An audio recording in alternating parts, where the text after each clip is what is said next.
The thing about humans, really, is that we are absurdly possessive about the strangest things. Not our technology, not our weapons, not even our territory most of the time. No, our food. Marcus Chen had been working aboard Deep Space Station Theta 7 for exactly 342 days when the incident occurred. He was a maintenance engineer, third class, which meant he fixed toilets, rewired lighting panels, and occasionally scraped biomatter off ventilation ducts. It was not glamorous work, it was not exciting work, but it paid well, the food was decent, and he got to see 17 different alien species walk past him every single day without trying to kill him. That last part was important, considering humanity had only joined the Galactic Council 40 years prior, and we still had a reputation. A bad one. A really, really bad one. Marcus did not care about that reputation. He cared about his lunch, specifically his turkey sandwich with extra pickles, homemade potato salad that his sister had shipped from Earth at enormous expense, and a chocolate chip cookie that he had been saving for exactly this moment. He had been thinking about that cookie for 6 hours. 6 hours. When he opened the communal refrigeration unit in the human section break room and found his lunch bag missing, something inside him went very, very quiet. Not angry. Not yet. Just quiet. "Hey, Raj," Marcus called to his coworker, who was currently face down on the table, napping through his break. "Did you see anyone near the fridge?" Raj lifted his head, drool connecting his cheek to the table surface. "What? No. Why?" "Someone took my lunch." Raj blinked, then he sat up straighter. "Wait, the lunch? The one with the potato salad from Earth?" "Yes." "The cookie?" "Yes." Raj's expression shifted into something that might have been concern or fear. It was hard to tell. "Oh no." "Oh yes." "Marcus, maybe you should just, let it go. Get something from the cafeteria. The Zelthraxian noodle bowls are pretty good." Marcus turned to look at Raj. He did not say anything. He did not need to. His face said everything. Raj sighed. Okay. I will help you check the cameras." Station security footage was technically restricted, but Marcus had helped Senior Officer Williams fix his personal console last month, and Williams owed him a favor. A big one, considering what Marcus had found in Williams's browser history and had chosen not to mention to anyone ever. Williams pulled up the footage without asking questions. Smart man. "There," Marcus said, pointing at the timestamp. 1400 hours, right when I went to fix the plasma conduit on Deck 9. The image showed the break room, empty except for the fridge. Then the door opened. A figure walked in. Not human. Definitely not human. It was a Zelthraxian, identifiable by the 4 arms, the chitinous blue exoskeleton, and the way it walked like a praying mantis that had learned terrible secrets about the universe. The Zelthraxian looked around, confirmed it was alone, and opened the refrigeration unit.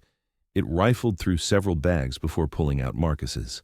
It opened the bag, looked inside, and then, with what could only be described as malicious glee, it took out the sandwich and bit into it. Marcus felt something in his chest tighten. The alien ate the potato salad next, directly from the container, using one of its disgusting claw hands. The cookie was last. It held the cookie up, examined it like a trophy, and consumed it in 2 bites. "I'm going to find that thing," Marcus said quietly. Williams cleared his throat. "Now, Chen, I know you are upset, but maybe we should handle this through proper channels. File a complaint. The Galactic Council takes food theft seriously." "Not seriously enough." "Marcus," Raj said carefully, "that is a Zelthraxian. They are known for being aggressive, territorial. They have killed people over smaller offenses." Marcus stood. "Good. Then it will understand what happens next." He left the security office before either of them could stop him. Finding the Zelthraxian was not difficult. Station Theta 7 was large, yes, but the alien quarters were segregated by species for compatibility reasons. Zelthraxians required low humidity and high heat. There were only 3 of them aboard. Marcus pulled up the station directory on his personal pad and cross-referenced it with shift schedules. One name appeared. Krix'thal. Worked in waste reclamation, off-duty. Quarters on Deck 12. Perfect. Marcus walked through the corridors with purpose. Other crew members moved out of his way. Humans could sense when one of their own was on a mission. It was instinctual, primal. The other species had not quite figured that out yet, but they would. They always did. He reached Deck 12 and found the Zelthraxian quarters. The door was not locked. Stupid, arrogant. Krix'thal probably thought no one would dare challenge it. Marcus opened the door. The interior was sweltering. It smelled like sulfur and something else, something organic and unpleasant. Krix'thal was lounging on a heated slab, mandibles clicking together in what might have been laughter. It was watching something on a view screen. Probably entertainment, probably mocking some poor species that could not defend itself. Krix'thal noticed Marcus standing in the doorway. It turned, eyes glittering like black marbles. "Human," it said in heavily accented standard, "you are in wrong place." "No," Marcus said, "I am in exactly the right place." Krix'thal stood. It was tall. Taller than Marcus by at least a foot, its 4 arms flexed, claws extending. "You leave now, or I make you leave." Marcus smiled. It was not a nice smile. "You ate my lunch." The alien paused. Then it made a sound that might have been laughter. "Lunch? You come here for food?" "You ate my sandwich, my potato salad, my cookie." "Yes, was good. Human food is soft, weak, like humans." "I see." Marcus reached behind his back and pulled out the plasma wrench he had been carrying in his tool belt. It was heavy, solid, designed to torque bolts that held starship hulls together. It would do. Krix'thal saw the wrench and laughed again. "You think tool will hurt me? I am Zelthraxian warrior. I have fought in 16 battles, killed 40 enemies. You are engineer. You are nothing." "Correction," Marcus said, stepping forward. "I'm a human engineer, and you ate my cookie." What happened next was not pretty. Krix'thal lunged first, all 4 arms reaching for Marcus with enough speed to catch most species off guard. But humans were pursuit predators, persistence hunters. We evolved to track prey across continents until it collapsed from exhaustion. Our reaction times were slower than some species, yes, but we compensated with pattern recognition and brutal efficiency. Marcus sidestepped the first strike, brought the wrench down on Krix'thal's left arm, and felt the satisfying crunch of exoskeleton fracturing. The alien shrieked, a sound like metal scraping against glass. It swung with its other arms, catching Marcus across the shoulder. Pain exploded through his body. He ignored it. The wrench came up again, this time catching Krix'thal in the thorax. The alien staggered back, blue ichor leaking from the cracks in its shell. It hissed something in its native language, probably a threat, probably a promise of violence. Marcus did not care. He swung again, and again, and again. Krix'thal tried to fight back. It was strong. It was fast. It had killed 40 enemies in 16 battles, but it had never fought a human who had been robbed of homemade potato salad. The fight lasted 4 minutes. When it was over, Marcus stood in the center of the room, breathing hard, covered in blue ichor and his own blood. The plasma wrench hung from his hand, dented but intact. Krix'thal was on the floor. Pieces of it were scattered across the heated slab. Its mandibles still twitched, clicking weakly. Marcus looked down at the dying alien.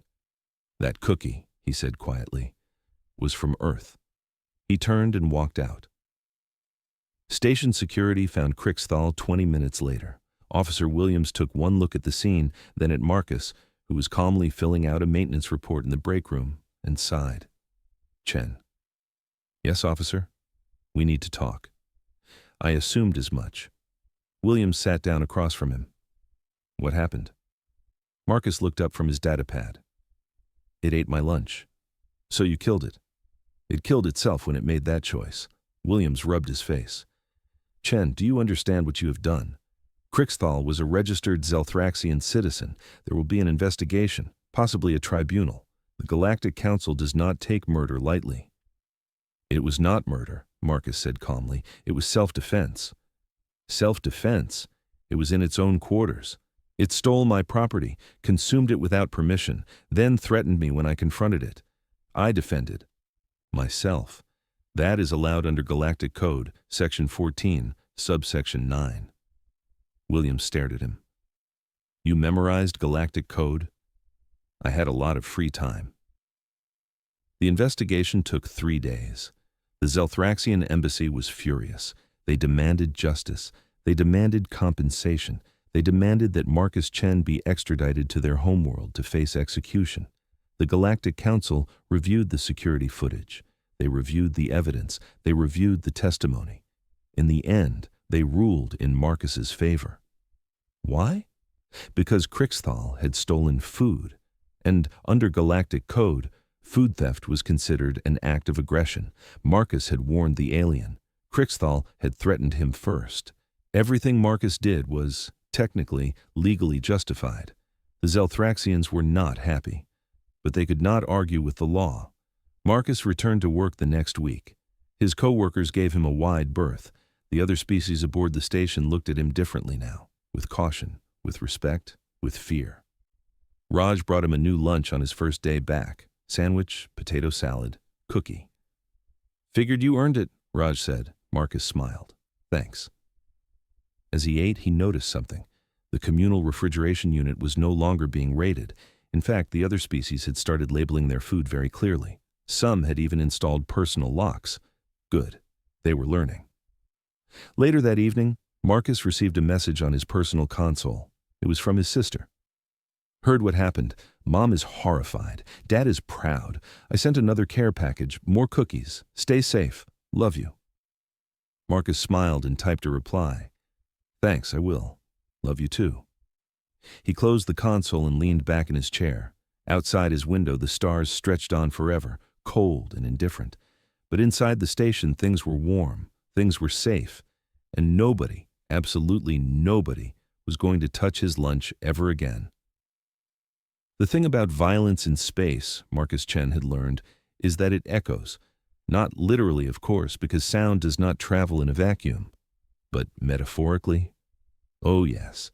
Violence echoes through gossip, through reputation, through the nervous way other species suddenly remember they have somewhere else to be when you walk into a room. Marcus had become a legend in 3 days. He did not particularly want to be a legend. He just wanted to eat his lunch in peace. But the universe, as always, had other plans. 2 weeks after the Krix'thal incident, Marcus was elbow-deep in a malfunctioning air recycler on Deck 4 when his communicator chirped. He pulled it out, careful not to get biofilter residue on the screen. "Chen here." "Marcus, it's Williams. We need you in security. Now." Something in the officer's voice made Marcus pause. "What happened?" "Just get here, please." Marcus wiped his hands, grabbed his tool belt, and headed for the security office. The corridors seemed quieter than usual. Crew members pressed themselves against walls as he passed. Vrexian diplomat actually squeaked and ducked into a side passage. Word had definitely gotten around. When Marcus entered the security office, he found Williams standing next to someone new, someone human. A woman in her late 30s, wearing the dark blue uniform of the Galactic Council's investigative division. Her badge read, Commander Sarah Ortiz. "Mr. Chen," she said, extending a hand. "I've heard a lot about you." Marcus shook her hand cautiously. "Nothing good, I assume?" She smiled. It was a sharp smile, a dangerous smile. "On the contrary, you've become quite popular in certain circles. Humans across 12 stations are celebrating you as a folk hero.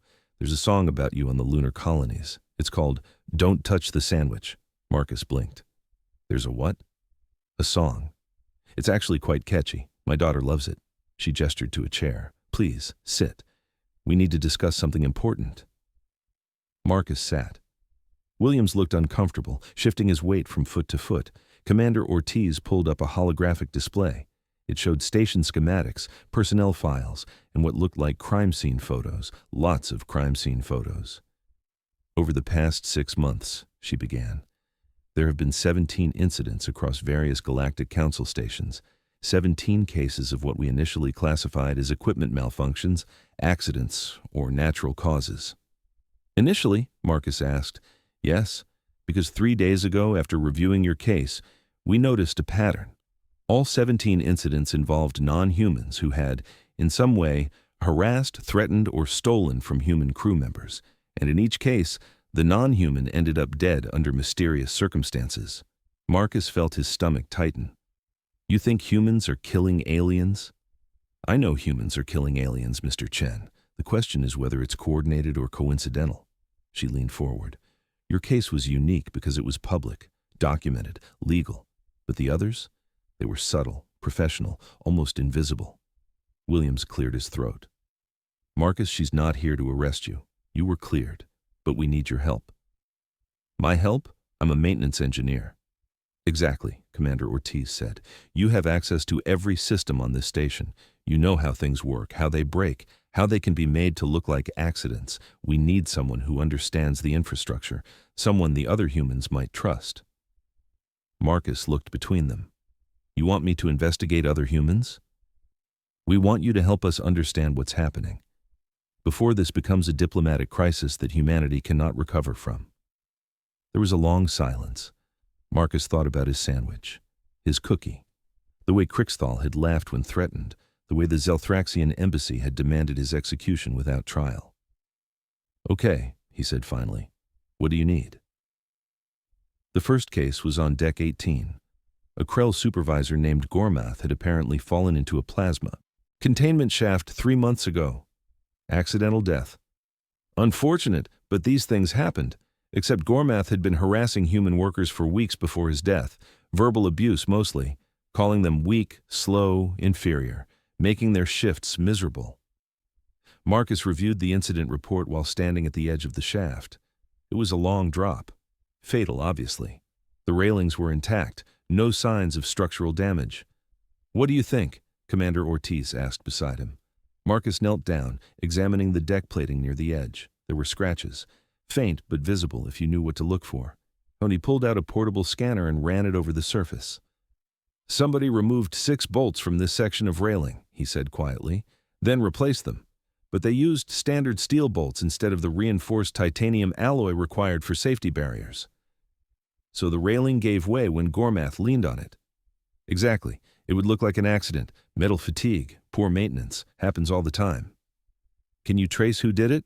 Marcus stood, dusting off his knees. Maybe. Whoever it was knew what they were doing. They had access to tools, replacement parts, and enough knowledge to make it look natural. He paused. It was probably another engineer. Commander Ortiz's expression darkened. How many human engineers work on this station? 42. Ancestors help us. The second case was stranger. A Quelix merchant named Vixpor had died in his sleep 4 weeks ago. Medical examination showed heart failure, natural causes. He was old after all. But Vixpor had been caught price-gouging human customers in the station marketplace, selling basic supplies at triple their value because he knew humans were new to the Galactic Council and did not understand the standard rates. Marcus stood in the merchant's former quarters, now empty and cleaned.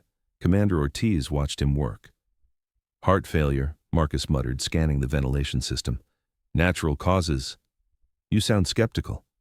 I am skeptical. He pulled the grate off the air vent and peered inside. Then he smiled. Not a happy smile. There.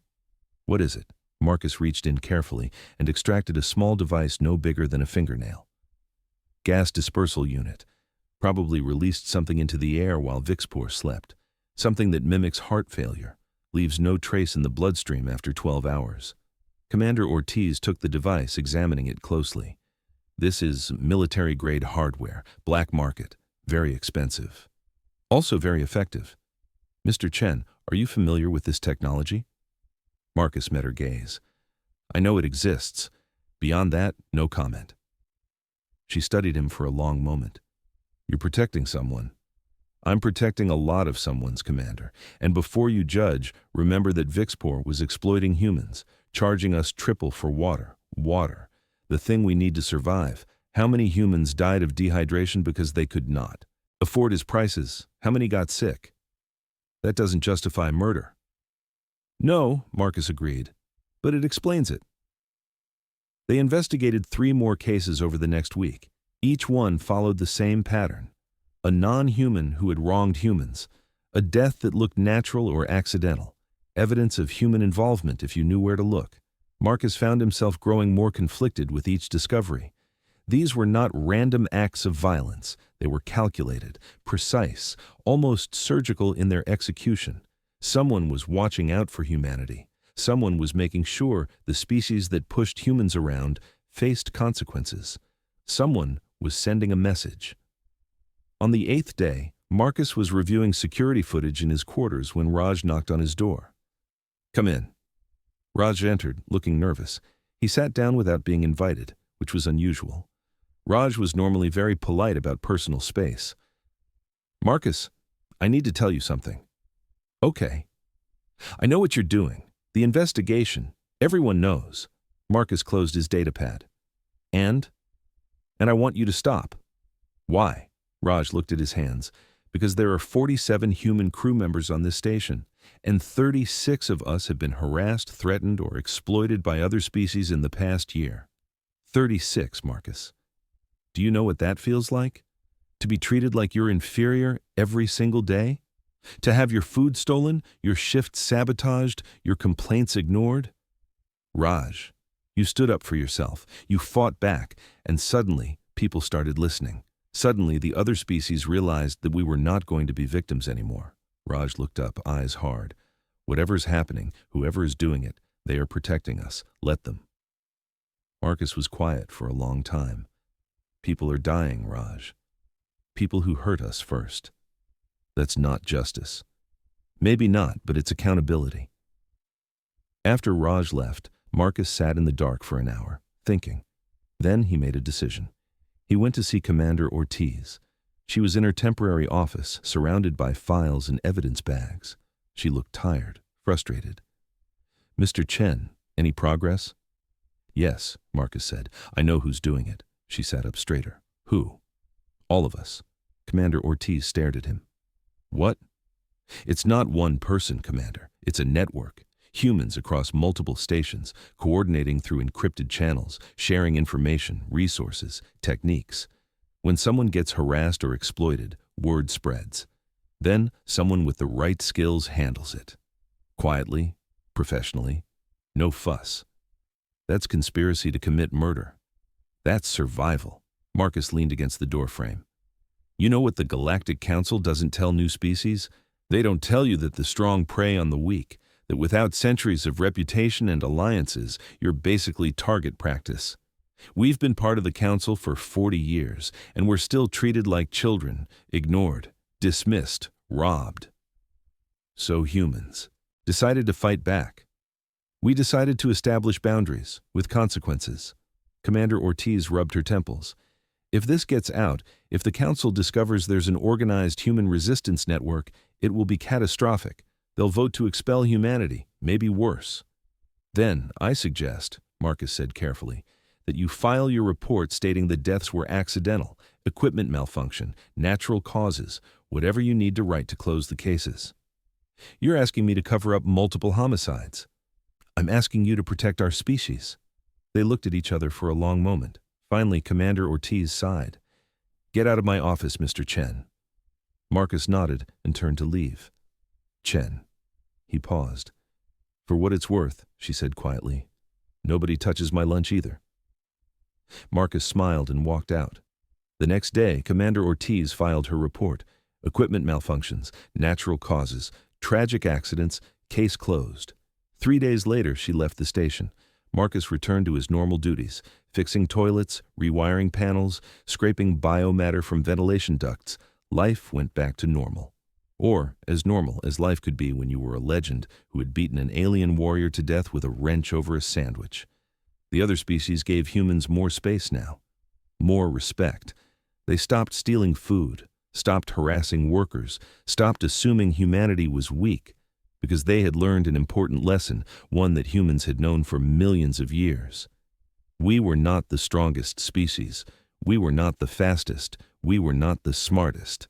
But we were persistence hunters. And we never, ever forgot. 6 months later, Marcus received another care package from his sister. More cookies, more potato salad mix, and a note. "Heard the song. Dad thinks it's hilarious. Mom is still horrified. Stay safe. Keep fighting. Love you." Marcus smiled, stored his lunch carefully in the refrigerator with his name clearly labeled, and went back to work. Nobody touched it. Nobody ever would again.